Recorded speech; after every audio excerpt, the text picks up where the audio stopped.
Mike, sauti. 1 2 1 2 1 2 1 2 1 2 1 2 1 2 1 2 1 2. Sauti, sauti, sauti, sauti, sauti. Iko sawa? Sawa kabisa. Good. Na huyu uko sawa? Huyu uonyesha.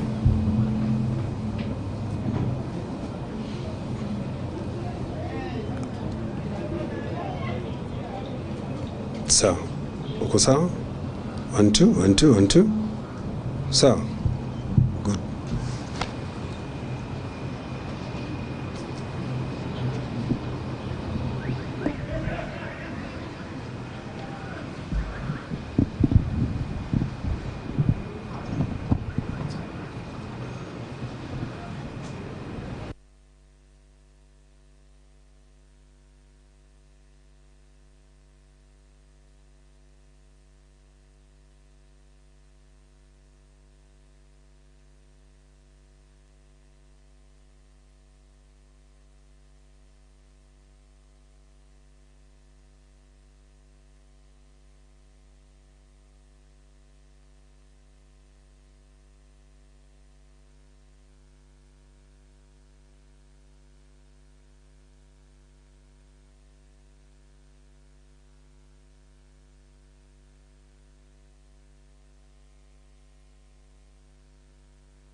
Let us know when you are ready.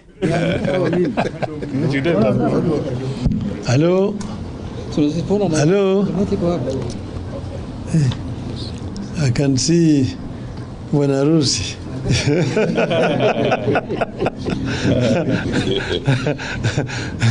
Nitakuja kuna mbuzi. Mechinjwa.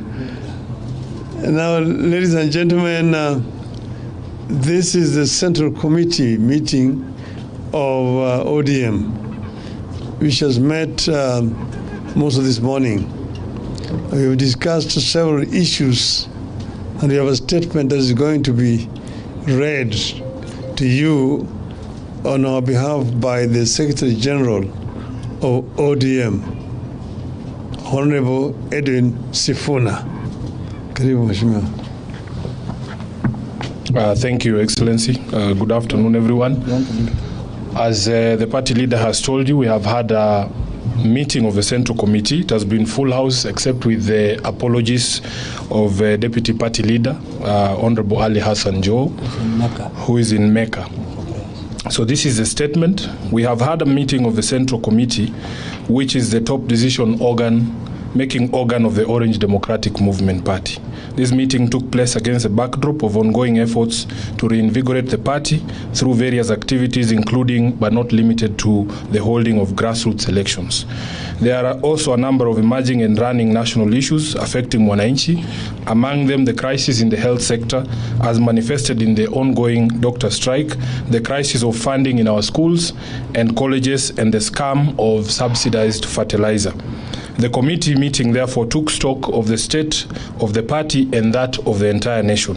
A key issue canvassed at this meeting is the dire state the party finds itself in as a result of a government-instigated denial of funding. The Political Parties Fund was established to enhance democracy by promoting active participation by individuals in political life.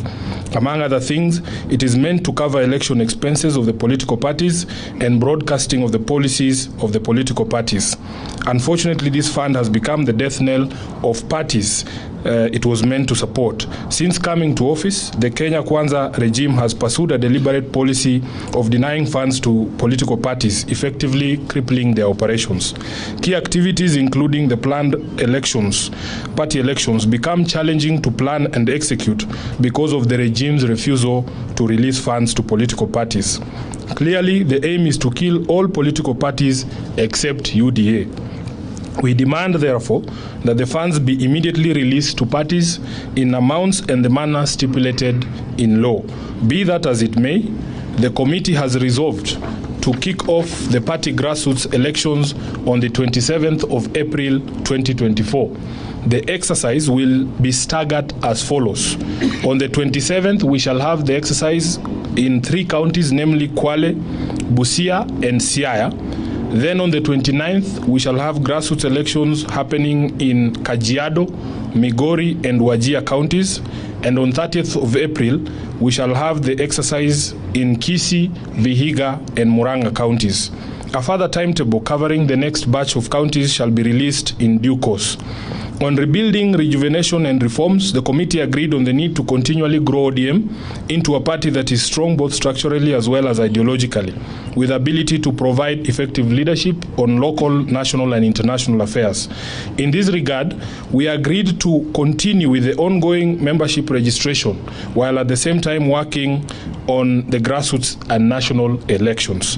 With pride and satisfaction, the committee took note of the ongoing preparations by various leaders and members to vie for various positions.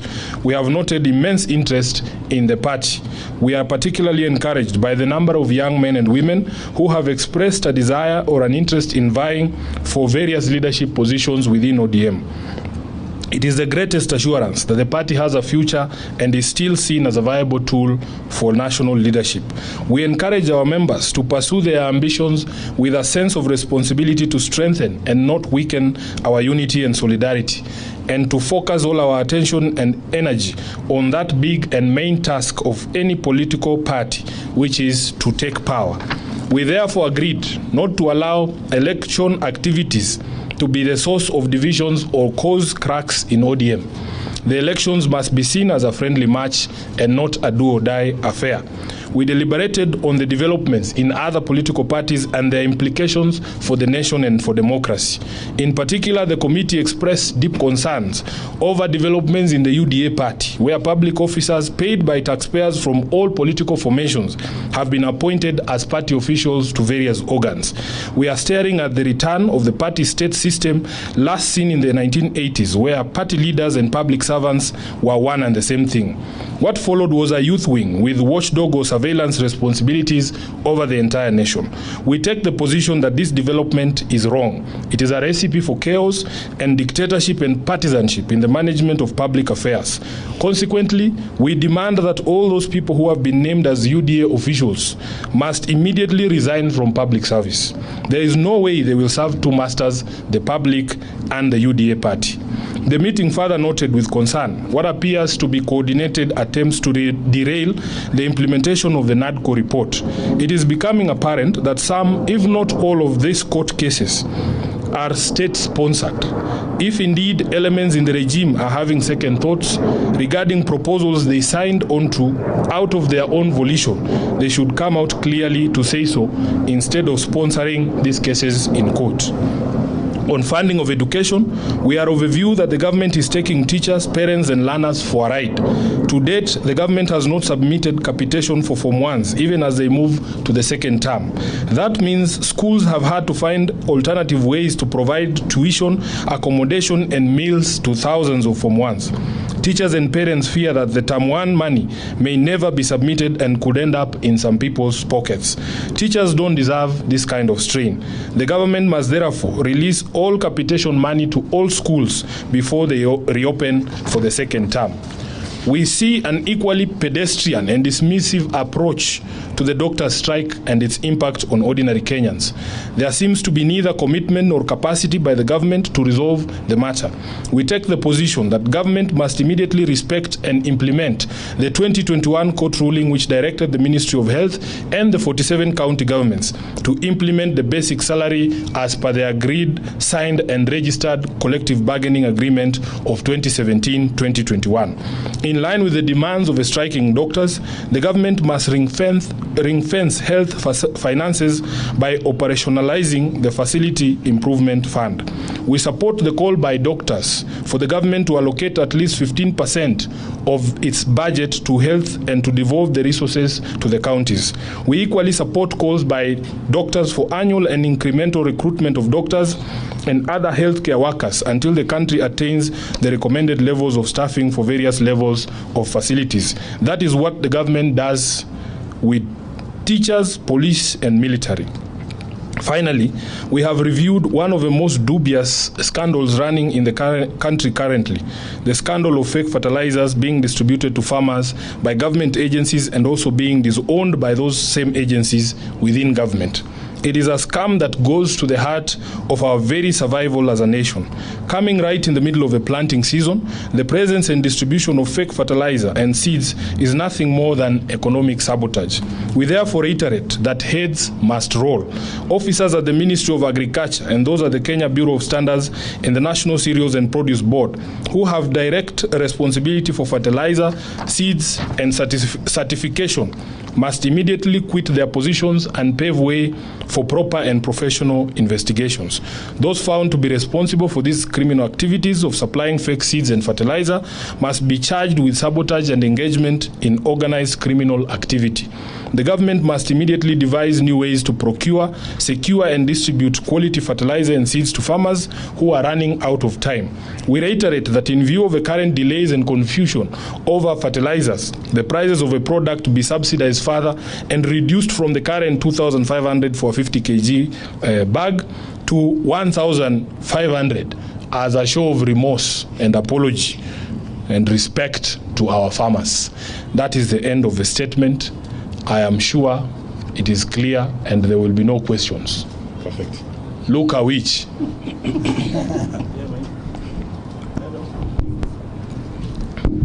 My name is Luka. Yeah, too. Somebody would ask, like, if you are conducting elections on 27th, which body is going to oversee this election, given that you have disbanded your NEB and the steering committee is not yet properly constituted? 2, are you going to do a manual election, electronic, or consensus? Well, first of all, I wish you would know that as a committee,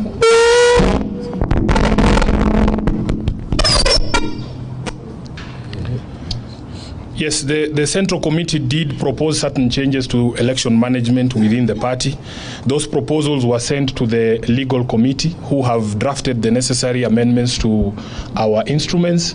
The party will be having its next meeting next week on the 12th for 11th, yes, for adoption of those changes, and thereafter we will be holding a National Governing Council to adopt those changes. So we have our full timetable to ensure that all of those things are in place before the 27th. Secondly, as to the method that will be used, the rules of the party are clear. All those methods that you have spoken about are actually proper methods of elections in ODM. So the board, the election committee, will be sitting with our members in the regions, because not all regions are the same. They'll be determining which method best suits which region. Any other question? I thank you. I thank you very much. Thank you. Very good. We'll get you a copy of the statement shortly.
Mike. Sauti. 1 2 1 2 1 2 1 2 1 2 1 2 1 2 1 2 1 2. Sauti, sauti, sauti, sauti, sauti. Iko sawa? Sawa kabisa? Good. Na huyu? Uko sawa? Huyu? Uonyesha.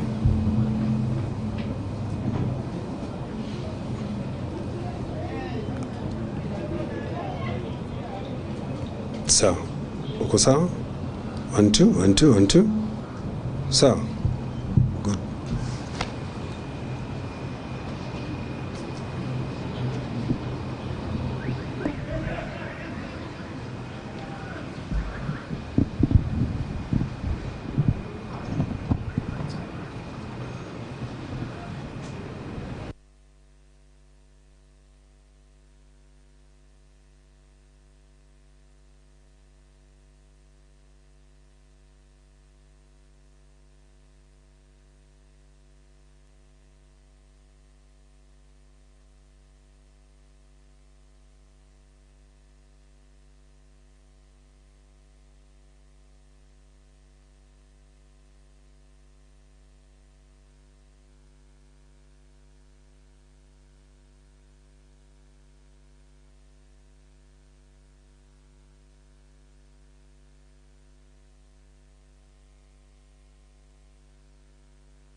Let us know when you are ready. Hello? Hello? I can see Wanarusi.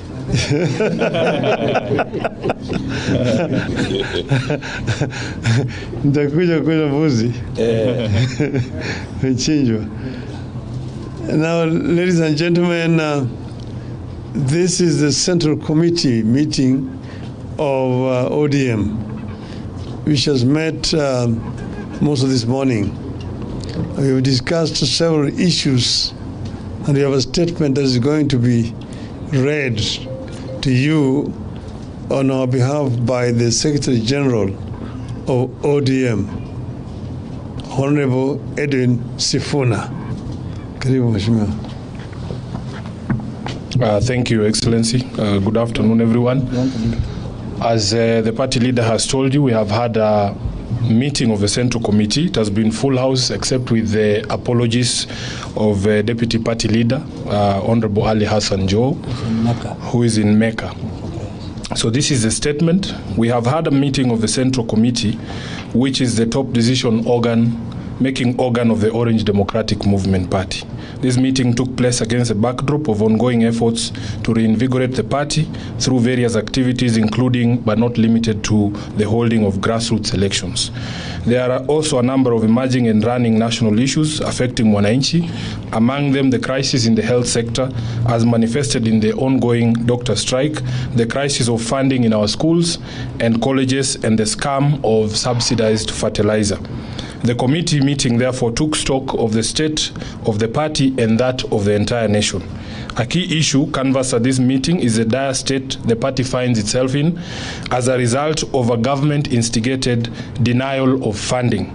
The Political Parties Fund was established to enhance democracy by promoting active participation by individuals in political life. Among other things, it is meant to cover election expenses of the political parties and broadcasting of the policies of the political parties. Unfortunately, this fund has become the death knell of parties it was meant to support. Since coming to office, the Kenya Kwanza regime has pursued a deliberate policy of denying funds to political parties, effectively crippling their operations. Key activities, including the planned elections, party elections, become challenging to plan and execute because of the regime's refusal to release funds to political parties. Clearly, the aim is to kill all political parties except UDA. We demand, therefore, that the funds be immediately released to parties in amounts and the manner stipulated in law. Be that as it may, the committee has resolved to kick off the party grassroots elections on the 27th of April 2024. The exercise will be staggered as follows. On the 27th, we shall have the exercise in 3 counties, namely Kwale, Busia, and Siaya. Then on the 29th, we shall have grassroots elections happening in Kajiado, Migori, and Wajir counties. And on 30th of April, we shall have the exercise in Kisii, Vihiga, and Murang'a counties. A further timetable covering the next batch of counties shall be released in due course. On rebuilding, rejuvenation, and reforms, the committee agreed on the need to continually grow ODM into a party that is strong both structurally as well as ideologically, with ability to provide effective leadership on local, national, and international affairs. In this regard, we agreed to continue with the ongoing membership registration, while at the same time working on the grassroots and national elections. With pride and satisfaction, the committee took note of the ongoing preparations by various leaders and members to vie for various positions. We have noted immense interest in the party. We are particularly encouraged by the number of young men and women who have expressed a desire or an interest in vying for various leadership positions within ODM. It is the greatest assurance that the party has a future and is still seen as a viable tool for national leadership. We encourage our members to pursue their ambitions with a sense of responsibility to strengthen and not weaken our unity and solidarity, and to focus all our attention and energy on that big and main task of any political party, which is to take power. We therefore agreed not to allow election activities to be the source of divisions or cause cracks in ODM. The elections must be seen as a friendly match and not a do-or-die affair. We deliberated on the developments in other political parties and their implications for the nation and for democracy. In particular, the committee expressed deep concerns over developments in the UDA party, where public and dictatorship and partisanship in the management of public affairs. Consequently, we demand that all those people who have been named as UDA officials must immediately resign from public service. There is no way they will serve two masters, the public and the UDA party. The meeting further noted with concern what appears to be coordinated attempts to derail the implementation of the NADCO report. It is becoming apparent that some, if not all, of these court cases are state-sponsored.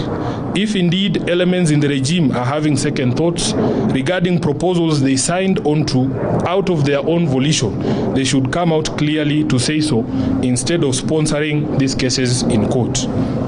On funding of education, we are of a view that the government is taking teachers, parents and learners for a ride. To date, the government has not submitted capitation for Form 1s, even as they move to the second term. That means schools have had to find alternative ways to provide tuition, accommodation and meals to thousands of Form 1s. Teachers and parents fear that the Term 1 money may never be submitted and could end up in some people's pockets. Teachers don't deserve this kind of strain. The government must therefore release all capitation money to all schools before they reopen for the second term. We see an equally pedestrian and dismissive approach to the doctors' strike and its impact on ordinary Kenyans. There seems to be neither commitment nor capacity by the government to resolve the matter.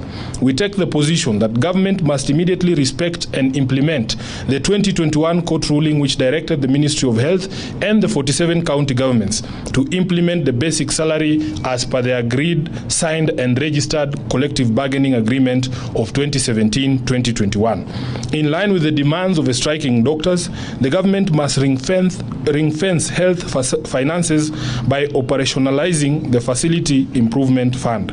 We support the call by doctors for the government to allocate at least 15% of its budget to health and to devolve the resources to the counties.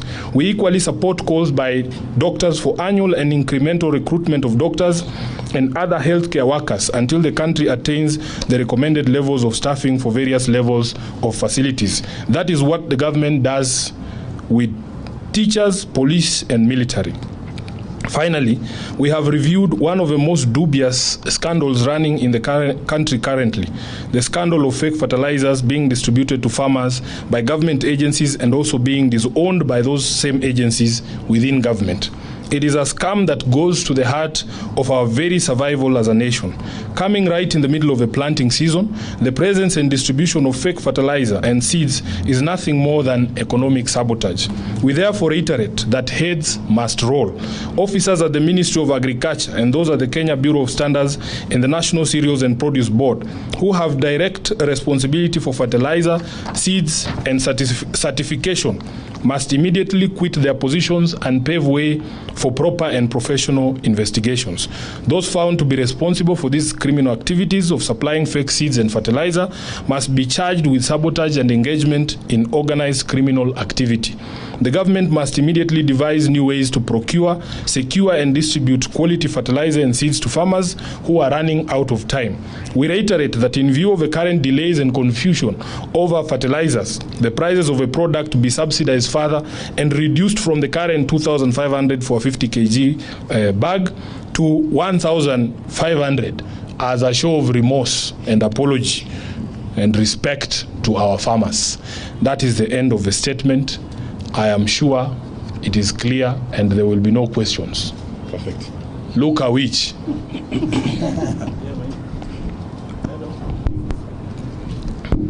My name is Luka. Yeah, too. Somebody would ask, like, if you are conducting elections on 27th, which body is going to oversee this election, given that you have disbanded your NEP and the steering committee is not yet properly constituted? 2, are you going to do a manual election, electronic, or consensus? Well, first of all, I wish you would know that as a committee,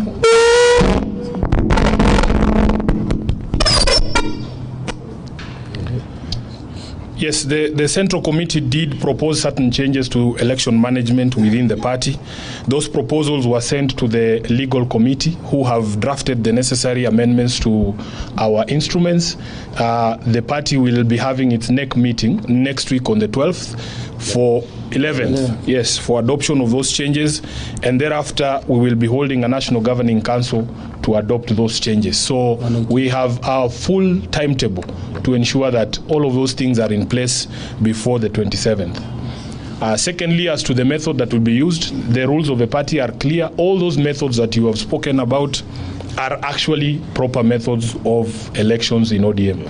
So the board, the election committee, will be sitting with our members in the regions, because not all regions are the same. They'll be determining which method best suits which region. Any other question? I thank you. I thank you very much. Thank you. Very good. We'll get you a copy of this.